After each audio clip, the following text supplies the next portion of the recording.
Did Myles Garrett reveal the Browns' plans at quarterback this offseason while making his rounds on Radio Row? Find out coming up next on the Locked On Browns podcast.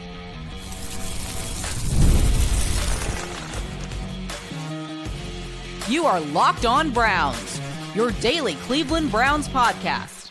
Part of the Locked On Podcast Network, your team every day. What's up, Dog Pound? I'm Spencer German, your host of the Locked On Browns podcast, and proudly covering your Cleveland Browns each and every single day in the land and, of course, on the road. Call it a Freudian slip, but Myles Garrett may have actually spilled the beans on the Browns' quarterback plans this offseason while he was talking on Radio Row all day Wednesday. Meanwhile, it's obvious this has been a well-thought-out process for Garrett, but that still doesn't mean the Browns have to grant him his every wish, and one of Garrett's Pro Bowl teammates has questions about his future now. I do want to thank you for being an everydayer with the Locked On Browns podcast and making us your first listen every single day. Today's episode is brought to you by PrizePicks. Go to prizepicks.com/LockedOnNFL. Use code all lowercase LockedOnNFL. Win $50 instantly when you play just $5. And as I said, Myles Garrett was front and center at Radio Row down in New Orleans for the Super Bowl on Wednesday, making the rounds. He was bopping around the different shows. And one of those stops included a visit with Mina Kimes on her podcast. And there was an interesting sort of conversation. There was two parts to this. One we'll get to coming up because it's less important in terms of like the Browns, but still sort of relevant. But there was one conversation that he had with Mina about whether or not or his desires for his next destination and the requirements he's kind of looking for, and how the quarterback position we know is so important. And that was what he, as he thinks about where he wants to play, he wants to go somewhere where the quarterback situation is solidified. They have a great player there. There's no questions. And listen, he's got to be scarred from the situation here in Cleveland, where he has seen over the last 2 years, 9 different quarterbacks start games for this team and this franchise.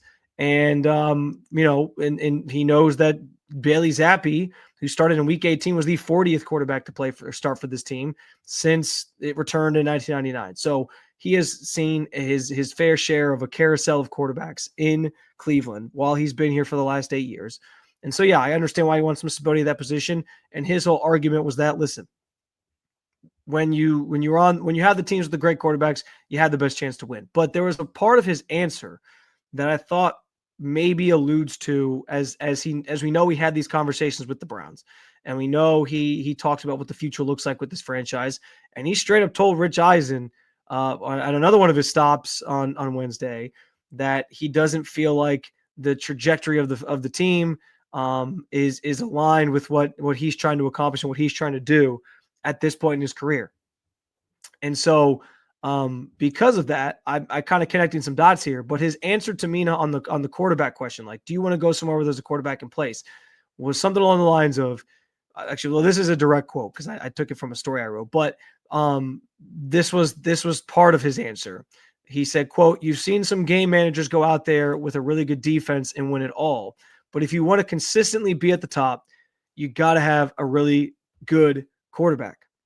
And so that made me wonder if as they had these conversations, the Browns and Myles Garrett, and they try to sell him on whatever their plan is for this offseason of like, this is why we're going to stay competitive. For him to specifically reference like, yeah, you can put a game manager out there and have a really good defense and try to win it all that way, but it's a lot harder. I want to go somewhere where there's a good quarterback. It feels eerily curious that he'd bring that up, sort of on a whim, not on a whim because he was prompted by Mina, but the fact that he would sort of take it down that path of like, yeah, you've seen some game manager quarterbacks with a good defense, because that sounds like the exact situation the Browns would be in next year. If Myles Garrett were still on the roster, they would try to bolster the defense, make that unit really, really good, and, probably go get a veteran and see if you can kind of piecemeal this thing together to stay competitive. And so something clicked where I was like, maybe that's what the Browns pitched him on. Maybe that's the concept of, the proof of concept they gave him of like, or not the proof of concept, but the concept they gave him of, hey, this is what we're trying to do this offseason. Kirk Cousins is on the table. Sam Darnold's on the table. I don't know what if they gave him any names specifically, but in terms of like how they were going to try to sort of make it work, I wonder if that was what they presented him. And so as he's now doing these interviews and he's talking about his trade requests and why he made the demands and all these different things, that's what kind of comes out is this Freudian slip, if you will, of, yeah, you can try to win with game managers, but it's just not really that. It's a lot harder to do. Maybe that's what the Browns are trying to do this offseason. So I don't know that that's all that surprising if they are going to go that route. I think we've talked ad nauseum about the idea that they're probably going to bring in a veteran. They're probably going to bring in a rookie of some capacity as well. I don't know if it's going to be at number 2 overall, but I think at some point in this draft, they draft a rookie that they hope can become something for them, whether it's a second rounder, a third rounder, etc. And so, yeah, like I've always kind of envisioned that being the plan, the path forward, that they draft one anyway, wherever it is, and they pair him with a veteran. But if the route they're trying to take this year is like, let's go veteran and see if we can, just stay competitive that way. Clearly that turned Myles Garrett off, and that's not what he wants to be a part of. He wants them to go get that quarterback. And so maybe that is another avenue towards getting him back to the negotiating table and sticking around, is like, all right, you know what, forget it. We're going to take a quarterback at 2 then. Maybe they can sell him on one of these guys being the guy and being the next Jaden Daniels, which, remember that name here in a second. And we can, soar off into this new future together with our franchise quarterback in tow. I don't know, but I found that line and that answer interesting, because it almost felt like it was coming from conversations he had recently, or something that was on his mind already. Like, yeah, that can work, but it's rare. So I can't sign up for something like that. That's kind of how I took it. And the other part of the answer that I thought was interesting was Mina specifically started asking about, like, what quarterbacks you got your eyes on. And she throws out the name Jaden Daniels, as I just said myself. And, he said, like, absolutely, he would love to play with Jaden Daniels. We know the Commanders have been one of the teams that has been linked to the Myles Garrett trade, a potential Myles Garrett trade. They've been one of, I think, the top listed teams based on like Vegas odds to land him as well. So there's certainly a lot of room there for speculation on whether or not the Commanders end up being a team that ends up with Myles Garrett in the end. But he was at least giving you a name that's on his list of his short list of teams and quarterbacks that he's looking at, as he makes it clear he's prioritizing a team that has a great quarterback. Excuse me. Now that doesn't mean that doesn't mean the Browns have to send him to one of those teams. But I think this at least gives you an idea of, as I talked about in yesterday's show, different destinations. There's your teams that are already in win now mode. They have a veteran star quarterback in place. Your Bills. I don't know if Jared Goff is a star, but he's been really good. I said the Lions were an example. The 2 teams playing this weekend, although I don't know that either of them are making a move for Myles Garrett necessarily. Like the teams that have those star quarterbacks, like the Ravens, but there's no way the Browns are trading within the division. But this kind of at least presents you with this idea that, like, okay, Myles also is open and receptive to an up and coming team, like 2 teams that I mentioned on yesterday's show. I said the Commanders. I also said the Patriots, who have a young quarterback that they're hoping turns into their franchise guy and can kind of forge this new future for them. And so it sounds like he's open to something like that, where there's at least a quarterback in place that has shown some promise and is presenting the signs of, okay, we can move forward. We can, there's a light at the end of the tunnel. There's a future of potentially competing for championships that's closer than where he thinks the Browns are going to be. And so that, gives you a lot more options in terms of what you're trying to do, or where you would look to send him if you do eventually decide to trade him. But yeah, I thought that was interesting too. Jaden Daniels, one of the teams that he would potentially, or one of the quarterbacks he'd be willing to play with. And he also talked about just like being the missing piece or being a piece on that team and to put them over the top. So I don't know, interesting stuff from that conversation. There was a bunch of other interesting stuff from his conversation with Rich Eisen, which I will get into coming up next, because Myles is going about this in a very professional way, which I think it deserves respect. But the Browns still have to do right by the Browns. I'll talk about it, explain what I mean, coming up next on the Locked On Browns podcast. Super Bowl 59 is here. 1 game, 2 teams, endless possibilities, and there's no better way to make every play more exciting than with FanDuel, the FanDuel Sportsbook. Whether it's predicting the first touchdown, calling the MVP, or even betting on the coin toss, FanDuel makes it easy to get in on the action with live betting all game long. You you can just adjust your bets as the game unfolds and feel the thrill from kickoff to the final whistle. The live betting feature lets you stay involved no matter what happens in the field, and the app is super easy to navigate. Plus, knowing that you can place a $5 bet and potentially win 200 bonus bets for the Super Bowl, that's just icing on the cake. Download the app, head to FanDuel.com, get started, bet just $5, and if you win, you'll score $200 in bonus bets. That's FanDuel.com. Bet with FanDuel, official partner of Super Bowl 59.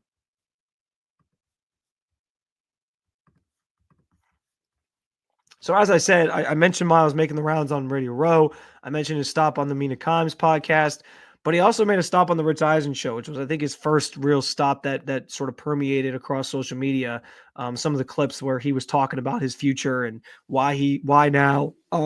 So let's go through that first, because there was some important details in his conversation with Rich Eisen that I think, point to how well thought out this is, and kind of what led him to feel the need that he needed to force the issue on a trade. And so the first thing was he talked about how he took some time after the season to sort of separate himself from what it transpired, separate himself from the team, and then just talk to his inner circle. He said, like, his mom, his parents, his sibling, his sister, I think, was part of it, who he's close with, his agent, his marketing agent. And then he also threw out an interesting nugget that he also had a conversation with LeBron James, who is no stranger to leaving Cleveland in the dust. He's done it twice now, infamously. Well, one time infamously, second time more so in a blaze of glory because he had won a championship. But regardless, like he had consulted with LeBron, and LeBron had kind of called him, and they talked it out. And so it seems like, I don't want to say LeBron helped encourage this, but LeBron was kind of there to walk him through, like, how you go about this. And clearly, I think this is an interesting point, because clearly LeBron's perspective rubbed off on him, because LeBron learned that lesson, right? I mean, I know this isn't Locked On Cavs with my boy Danny Cunningham, but LeBron learned that lesson from the way he did it the first time he left Cleveland with the decision on TV, and then the way he did the second time, where it was just like a letter. He released it, said he's going to the Lakers, whatever. And that's how it kind of transpired. And that similarly is what Myles Garrett did on Monday when he released the letter saying he was requesting a trade.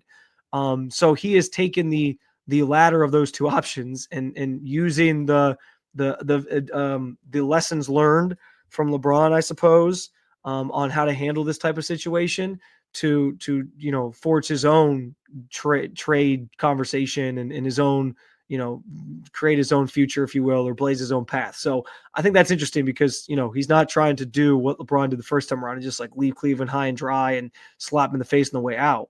But it's an interesting sort of wrinkle there that he did have a conversation with LeBron, and now he's handling it this way. He also mentioned that he doesn't think the Browns brass, and I said this in the first segment, like they're aligned with where the team is headed. I think he sees a team that's headed for a rebuild, and they probably are trying to, I'm assuming they tried to convince him on this idea that, like, hey, listen, we're going to try to stay competitive. We're going to go sign a veteran quarterback, etc. And that's why I think he had that line in there about, winning with a game manager when he talked to Mina. And clearly he doesn't necessarily want to be part of that. And I can respect that. I think everybody can respect that. Like, they've wasted several years of his prime on this Deshaun Watson situation, and he doesn't want to waste any more of it if this team isn't going to, have any sort of juice to even make a potential run at the Super Bowl. So yeah, I like that one makes a lot of sense. And certainly feels like that's why he's requesting the trade. He said he wants to win. He also said that he didn't blindside the Browns with the announcement on Monday. They knew ahead of time. He told them first of his intentions. They knew, I don't know how far ahead. He didn't really specify that, but I kind of feel like it was before the Senior Bowl, because Andrew Berry's comments at the Senior Bowl about how I wouldn't even trade Myles Garrett for 2 first-round picks felt, looking back, it felt all too coincidental that he used that specific sort of barometer of what a trade would be, or what a potential trade could be, and be like, that I wouldn't even do it for that. It almost kind of felt like a wink, wink, nudge, nudge, like that's the starting place if you want to have a conversation. So now that we kind of know this, going back and reading through those comments from Barry, it kind of feels, like it wasn't a coincidence. Excuse me, like potentially he knew back then, and now he was, trying to sort of set the stage for whatever's going to play out on the trade market with him. And then the last thing I wrote down was just he isn't thinking about what happens if they don't trade him right now. He made that very clear, like, yeah, I mean, they could decide not to trade me, but I'm not thinking that far ahead down the road just yet. So that kind of feels kind of ominous. I don't know that Myles Garrett would want to turn it ugly, because I don't think he wants to like spurn Cleveland on the way out. But what I think is interesting about the situation is, even if Myles Garrett did that, I don't think he'd lose this fan base, because I think most of the reaction I've seen from the fans, and you can correct me if I'm wrong, I actually want to do for Fan Friday tomorrow, where I usually ask for you guys to submit questions and let me know like things you want to talk about on the pod. I really want reactions to this news this week. That's what I'm really looking for on my Fan Friday tomorrow, because I want to get a sense of like how what are people really saying about this? What is your reaction as a fan of this team to the Myles Garrett news? But my general consensus or feeling is that it hasn't been something where people are sitting there blaming Myles. They're blaming the organization. And so if they don't trade him, I almost feel like it's ugly more so for the Browns than it does like Myles. Like I think the fan base would turn on the organization first and be like, just trade the guy if he wants out. Give him what he wants. Like, he's been a good soldier for you. You wasted his prime. It's not his fault. Like, get him out of here. Let him go chase rings. I think that's kind of an interesting part of this. An interesting wrinkle in this is that if the organization thinks like they're doing the right thing by sticking by Myles, because they have to think about what's best for the team, obviously. Like, the fans, I actually think would rally against the team if they decide to be like stingy about trading him and he doesn't actually want to be here. Because I think this fan base, sides with Myles in this situation. They feel bad that his time's been wasted here, even though they'd love to see him stay at Cleveland Brown. And again, that's just my general consensus now. That could change. And that's why I want to do that on Fan Friday, to see get a real sense of what the fan base really feels about it. But that's what I think is interesting about this. So we'll see if it does get ugly. That's for a later conversation. But the main point I wanted to get into with this was, I understand, like, hearing Myles talk about it all day Wednesday on all these different hits he did. You can tell it's well thought out. You can tell he's thinking this thing through with the right people, and it took him some time to make the decision. He said it was one of the hardest decisions of his life. And so I can respect the fact that, again, I think this is all reasons why the fan base would take his side over the team's. But I can respect the fact that he's going about it the right way. He's talked to the right people. He's trying to do right by the city, and he just wants to win, and that's very admirable. But I also think it is important to remember, like, the team. I think the team probably should fulfill his wish to try to trade him, but the team also does have to think about like what's the best. Like I'm not saying, even though the team has nobody to blame but themselves for where this thing has gotten, the Deshaun Watson situation, and now spurning the best player, your franchise player on the roster. They have nobody to blame but themselves. But that doesn't mean that I think they should settle for just whatever, peanuts, pennies on the dollar someone's going to give them for Myles Garrett, because they have to like own the fact that they created this monster. No, they need to take whatever the best offer is. So if that's the Patriots, who aren't maybe ready to contend right now, that's the Patriots. If that's the I don't know, throw out a rebuilding team. If that's the Tennessee Titans, who are one pick ahead of the Browns in the draft, it's the Tennessee Titans. Like, you got to take whatever package is going to work for you. I get that he wants to go to a contender, but as much as you can fulfill his desires, I think you try. But if you're not getting the best offer from one of those from some of these teams, like, you can't get robbed blind the way that everybody was reacting and feeling the Dallas Mavericks did when they traded Luka Doncic earlier this week. So I think that's the important thing here is, yes, they should try to do right by Myles. They should try to send it to a team that seems like they are all either on the up and up towards contending or already contending, and maybe he's the missing piece.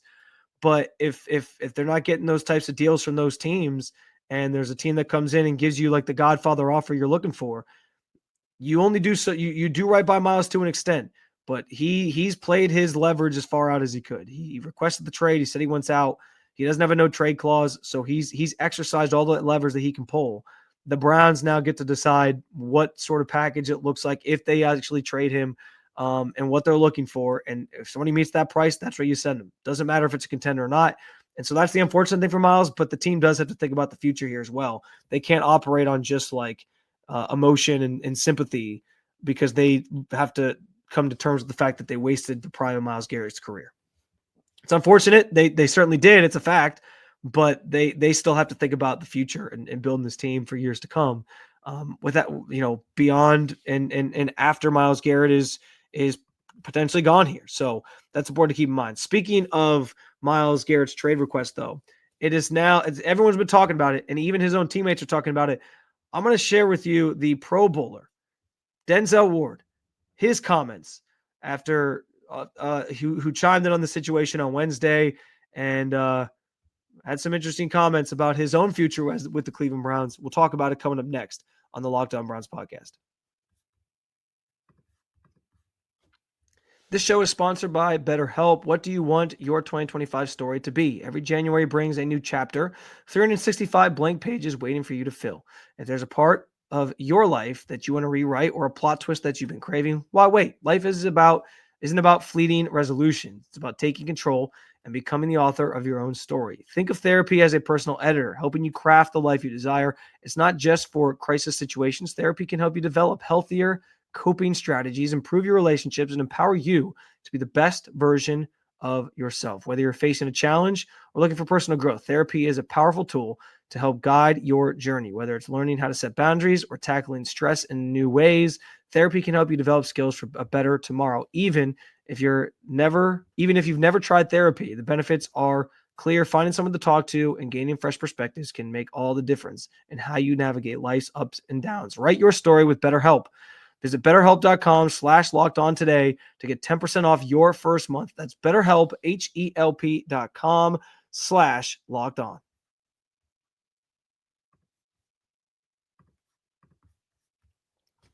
All right, so on top of Myles Garrett making the rounds at Radio Row, Denzel Ward, Browns star cornerback, Pro Bowler in his own right, was also in New Orleans to make the rounds and talk to different people and show his face around. And Cleveland.com's Mary Kay Cabot, great reporter. She's one of the best in the business. Love Mary Kay.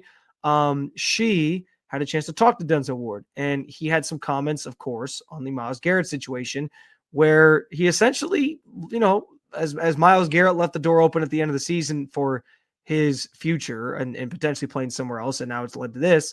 He also, he laid out that he wants to play in Cleveland, but that he too would have questions about his own future with the Browns if the Browns were to go through with the trade for trading Myles Garrett. I'll read you a couple of the direct quotes here. He said, quote, "I'm not going to say I don't want to be here. I definitely want to be in Cleveland and play for Cleveland, but I think it's just tough. I would hope he wouldn't trade a guy like Myles Garrett away. That would be hard to see. And I would have to see the idea of, are we trying to win if we're trading a Hall of Fame players like that? We just got to wait and see what happens, but I want to play with Myles." He also said, so that is kind of the quote that's getting the ominous, the ominous sort of thoughts from Denzel, where it's like, yeah, if we trade Myles, I'm gonna have to start thinking about some things because I don't want to, see him gone. And I think that takes this team in a different direction that I don't necessarily want to be part of per se. Again, understandable. Same sort of boat as Myles, like guy in his prime of his career, doesn't want to waste away. He's one of the best corners in football. Why would he want to be on a team that's just kind of meddling in mediocrity or starting to rebuild? And it's funny because Denzel at Locker Cleanout Day, when the season ended in early January, a little over a month ago, he made an interesting sort of, sports comparison where he said him and Myles are like Kobe and Shaq on the Lakers back in the day. And, they're kind of, they go hand in hand. He kind of mentioned Myles wants to see the plan from the Browns. I'm going to peek over his shoulder and sort of see what they have to offer as well. And so this quote sort of feels like I go as he goes. And so if he goes, like for real goes from Cleveland, it sounds like Denzel might follow that same path. What's also interesting about the Kobe and Shaq comparison is that we all know infamously that relationship ended with the two splitting up. So that might end up being what happens here in Cleveland with Denzel and Myles too, or maybe they both split and they go different places. But that's the quote that I think was like the eye-popping one, that Denzel would have his questions, his doubts about his time in Cleveland if they trade Myles Garrett. And again, rightfully so. Nobody blames him for that. I think if they trade Myles, I think Denzel Ward's the next person you trade, frankly. I said it already a bunch of times this week, like Myles giving you this bone, saying that he wants to go, saying he wants to be traded, it provides the clarity this organization probably needs to just embrace the fact that they need to rebuild this thing and start fresh. If you're going to trade him, it's about draft pick accumulation, and the same thing can be said for Ward. If you trade Myles Garrett, you might as well trade Denzel Ward. You can get a bunch of picks for those two guys. They're two of your frontline players, and if you get those picks, it allows you then to supplement and fix this roster quickly, potentially with talented players in the first and second rounds of drafts the next couple of years. And it allows you, to get young quickly and fix some of the holes this team has with starting caliber players that are on the up and up and future stars of the team. So that has to be the mentality. I think, again, if you trade Myles, Denzel Ward is sort of next to he falls in line behind him to be the next guy on the move. And it would make a lot of sense for the Browns to do that. So I don't blame Denzel for having those thoughts, because the Browns should be having the same exact thoughts if they end up trading Myles. There was a couple other quotes here, though. He for as ominous as that quote sounded, just about him questioning his future, he did have a more positive outlook on it, where he was kind of holding out hope that it wouldn't go down this way. And he said, quote, "I don't think that we should trade Myles Garrett. As I've said, we've got to get this thing rolling in Cleveland and get the quarterback position together and get a few other positions together and find a way to compete for championships and make it here where we can get to a Super Bowl." There's that quarterback thing again. And Denzel's actually talked earlier. He talked earlier this offseason. TMZ sort of cornered him. I forget where he was. And he flat out said, like, yeah, we just got to figure out the quarterback position and we'll be good. And so it's funny, like, I don't want to say it's shot. I mean, it kind of is shots fired, but it's basically like they know their quarterback situation is, for lack of a better phrase, well, I was going to say the word, but crap. It's bad. It's an awful situation. So they recognize that, and they know that is the position they have to identify. Myles basically said the same thing, and Denzel said it earlier. Now he's reiterating again, like, we can get that position figured out, we'll be good. But the problem is, it's easy to say that. It's a lot harder to fill that position with a starting caliber player that you trust to actually lead you to championship success. If it was that easy, then the Deshaun Watson situation would have worked out, because that was an unheard of path to get a franchise quarterback. Franchise quarterbacks aren't usually getting traded at that point in their careers, and it blew up in their face. And so, like, it's easier said than done to just be like, well, get a quarterback in, it's all solved. Maybe they can get 1 or 2 with that number 2 pick, like I said, and maybe I'm wrong about the analysis of these guys, and 1 or 2 are gonna pan out to be really good in the NFL level. And if that's the case, then yeah, sure, take 1. And maybe you solve all your issues that way. But yeah, like it's the second time we've heard Denzel say that, and he makes it sound so easy, but we all know it's not that easy to identify that position specifically and fix your roster. And then the other thing was just, he said, he wants to win. He's talking about Myles. He's a winner and wants to compete for championships to contend for the Super Bowl. So I understand, but it's tough. He was basically saying he respects Myles' decision. He understands where it's coming from, and he sort of feels the same way. So this has got everybody talking. It's got Denzel Ward talking. And that's the next layer to this thing, is what type of ramifications, if you do trade Myles Garrett, does it have on the rest of the roster, other players? Does Joe Bitonio just announce his retirement and say, like, yeah, I'm good, I'm not coming back for just a lame duck season of nothingness? Like it could have ripples just like the ripples of the Deshaun Watson debacle. The Myles Garrett trade, if it goes through and it goes down, will also have ripples across the direction of the franchise and certain guys' futures with this franchise. So it's all very interesting. It's evolving, day by day, hour by hour, step by step. And I can't help but wonder what Andrew Berry's thinking about all this right now. Anyway, another episode down with you, Dog Pound. Thank you for joining me as always to talk about your favorite football team. And there'll be plenty more to talk about. Like I said, Fan Friday tomorrow in the comments section on YouTube, or you can hit me up on Twitter at Spencito_. I want to know how you are processing the Myles Garrett situation. How do you feel about it? What's your week been coping with it and dealing with it? And I do hope you'll continue to make us your first listen every day. For your second listen, go check out the new Locked On NFL show. Or if you want to keep it local, you can check out Locked On Cavs, Locked On Guardians. Thanks for being an everydayer at the Locked On Podcast Network. I will talk to you again real soon. Cleveland, peace.